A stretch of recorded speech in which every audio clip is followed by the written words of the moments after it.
Is type 2 diabetes a reversible disease? We're told that this is a chronic and progressive disorder. That means that once you develop type 2 diabetes, you're going to have it for life. And there's nothing you can do about it.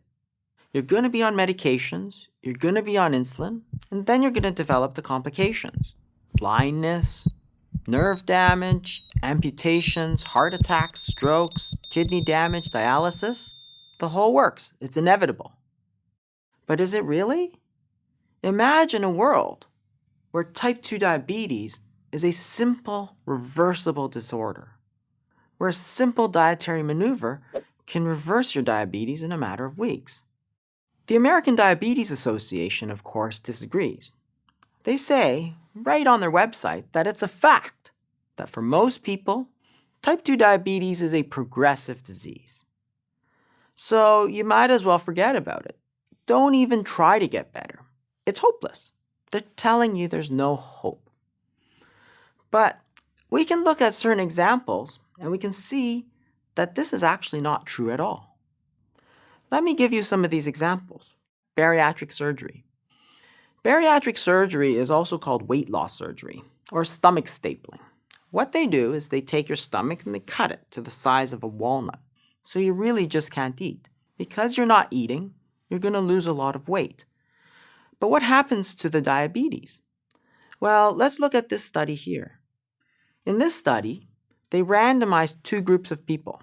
One group of people stayed on their medications and got the best medical therapy available. The other group got weight loss surgery. On the horizontal axis is time over 12 months. On the vertical axis is the number of medications that these people were taking.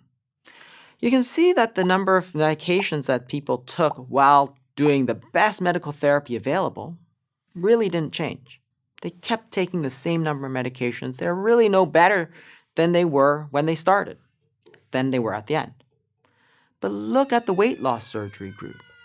Very quickly, within a matter of months, they're coming off all their medications, and it keeps going. By 12 months, many of these people are off of all their medications and their blood sugars are completely normal. That's amazing. Wasn't this a chronic and progressive disorder? Wasn't this a disorder where there's no treatment and there's nothing you can do, it'll get worse? Well, not really, not according to this study. It looks like diabetes is a disease that's reversible, but better than that, it's quickly reversible. And even other types of weight loss surgery, such as gastric banding, have the same benefits. Gastric banding is a procedure where they put a belt inside your stomach and tighten it so that you can't eat. And again, what you see here is that the diabetes very quickly reverses, and it stays gone. So this is not a chronic and progressive disorder. This is a reversible disorder. I'm not saying that gastric banding or weight loss surgery is the answer for everybody, but it simply points to the fact that the situation is different, and this is a reversible disease. Let's look at another example. We can look at fasting. Fasting is a dietary maneuver where you don't eat anything for a certain period of time. I had this patient here, Richard, who came to me for treatment of his diabetes. He had been diabetic for 10 years, he was taking about 70 units of insulin, and he was developing complications. He was getting eye disease, he was getting kidney disease. So we changed his diet, we put him on a low carbohydrate diet, and we gave him some simple tips and we included some intermittent fasting in his regimen. Over a period of months, he lost about 50 pounds. And his diabetes got incredibly better. We took him off all of his insulin, took him off all of his medications, and his blood sugars are normal. Even 2 years out now, he's still on no medications, and his blood sugars are doing amazing. So, in fact, this is a reversible disease. Fasting seems to lead to a reversal of his diabetes. And this is not a new finding. In fact, if we go back almost 100 years, Dr. Elliot Joslin, perhaps the most famous diabetes specialist in history, wrote this in the Canadian Medical Journal. that temporary periods of undernutrition are helpful in the treatment of diabetes will probably be acknowledged by all after these 2 years of experience with fasting. So what happened was that he had been using fasting for 2 years, and he thought it was so amazingly great that it's going to be obvious. Everybody's going to know this.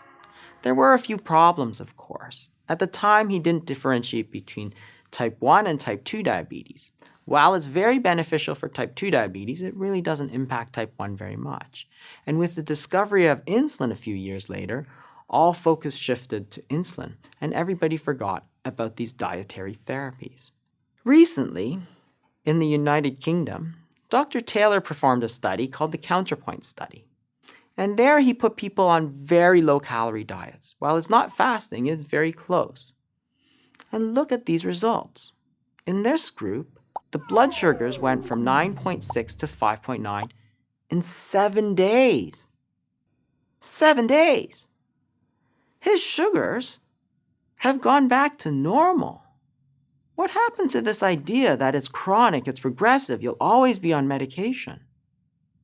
It's simply not true. There's another example we can give.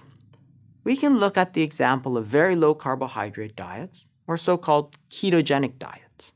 Let me give you a case. I had a 27-year-old graduate student. She was actually studying physiology. And she was recently diagnosed with type 2 diabetes. Her hemoglobin A1C was 10.4%. This is a 3-month average of her blood sugars.